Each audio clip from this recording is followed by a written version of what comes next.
Hi, my name is Donald Andrew Bearden. I shoot video and do photography under the name Rooskie Productions. I've been shooting video and doing photography since 2005. I've made a lot of mistakes and learned from those mistakes. Perhaps I'll be able to help you on your come up for doing photography or videos in what I like to call Rooskie's Tips.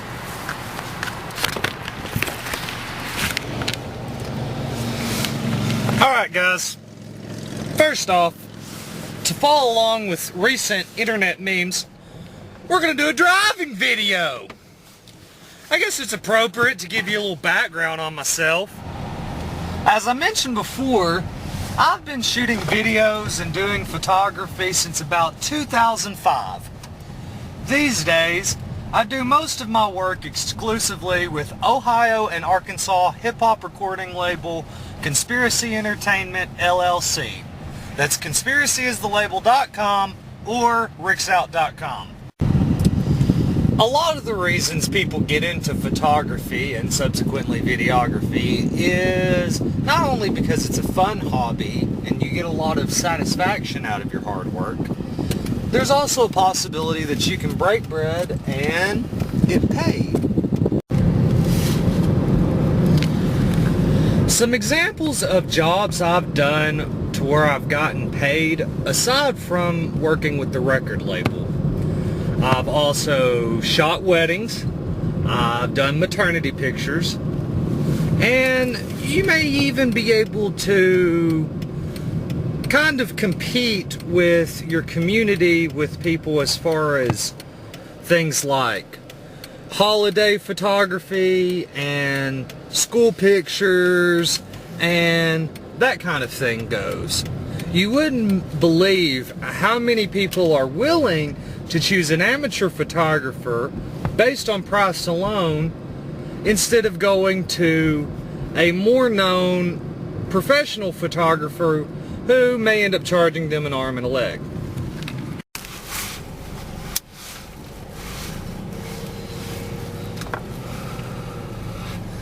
In your car is the only way that you can get away with smoking on campus.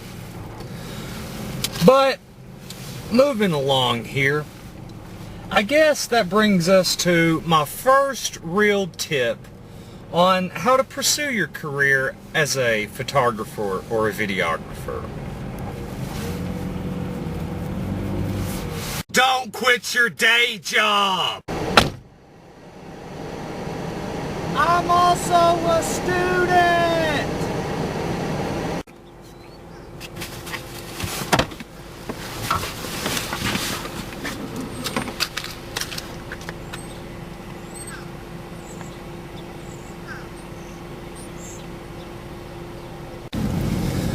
During the day, I go to school at Arkansas State University at the College of Communications, studying graphic communications full-time. My projected graduation is August 2013. In between going to school during the day, I also frame houses, which unfortunately, because all of my fellow co-workers are undocumented immigrants, I can't really show you video clips of any of the job sites. Other than that, there's also privacy issues, and usually we really don't have any idea who actually is building the house. We just come put the frame up. The boss man knows, but us fellow, lemmings who are climbing up on the scaffolding, nailing brace boards together, have no idea who we're working for. At nighttime though, as you just saw, I deliver pizza. And the reason why this is so relevant is, starting off, you will have no name for yourself, which is very important when you're doing photography and videography.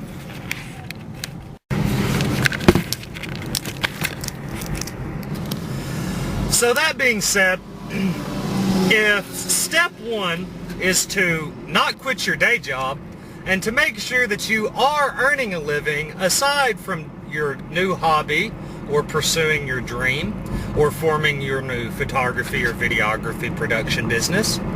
Step 2 would be to actually buy a camera. I chose to buy a Canon Rebel T1i. It was relatively inexpensive at the time, under $600. And I like it not only because it's mostly focused on doing photography, it also has the ability to record video in high definition 1080p. With buying your new camera, you also are going to want to invest a little money in some accessories. Your very first main accessory you want to get is a camera bag. You can spend anywhere from a few bucks at a thrift shop to over $100, depending on how many pockets you want, what you want your camera bag material made of. Mine is a Canon bag, just because I like that it matches my camera. I also got it in a bundle deal with my camera for a lot cheaper. The reason why you want a camera bag is you never have any idea where you're going to be lugging your camera around to. For instance, if you live in your car like I do, there's no telling what's in your floorboard. Inside your bag, you're going to find different accessories that is going to help enhance your videography and photography. The most important accessory, in my opinion, is the lens. The one I'm using right now is an 18-55mm lens, which I use for close-in shots. I also have a 75-300mm lens made by Canon to shoot farther away. When you're using a smaller lens, you don't really have to have a tripod. However, with a longer lens, you definitely want to have it as stable as possible, because the longer that the lens is, the more that it's going to be sensitive to shake and wind and that kind of thing. So you definitely want to invest in a tripod if you're going to be using longer lenses. If you plan on doing photography very long, you probably want to be prepared to take pictures close up and far away. Inside, we also have, and this is something I recommend for everyone, is a USB multi-card reader. The reason why you want one of these is you never have any idea how many other cameramen are going to be working with you, or what studio you're going to have access to. So you want to be able to upload your pictures anywhere, as well as upload anyone else's pictures or photography and videography that you need to. Also, I like to keep around lens filters. The reason why you want lens filters is to filter out the different colors of light caused by manufactured light bulbs. And you will deal with lots and lots and lots of those during your time. I also spent $10 and got a fisheye lens, which is more for fun and creativity than it is for serious photography, but you can use it for such. I will put a couple links below in the blog post so that you can investigate things like lens filters and fisheye lens more in depth on your own time. Okay, just to recap, step 1, you want to make sure that you have outside income aside from your photography and videography if you're just starting out.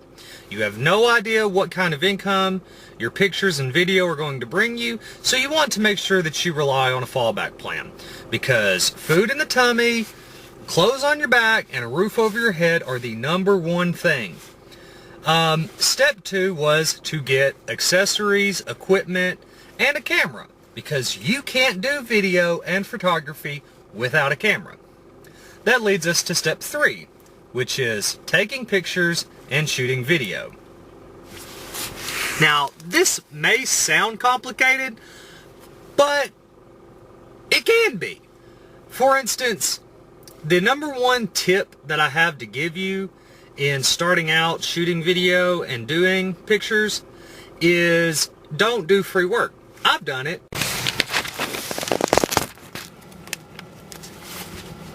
But now I know better. When you do free work, you are undercutting your own value.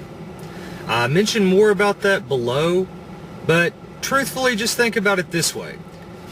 If you walk into a store and you see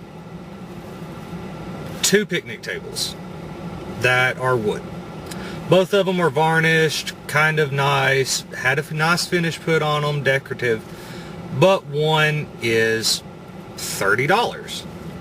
Another one is $1,000. Now, right off the top, you may go, gosh, that other one's expensive. However, it may also make you think, why is it so expensive? So you start looking at the worth of the wood, what tools were actually used to cut the wood, was it handcrafted, whatever. Same thing applies to videos and pictures. You want quality, but you also want people to pay you for your quality. That way you can tell people, I got paid X amount of dollars because I did this work.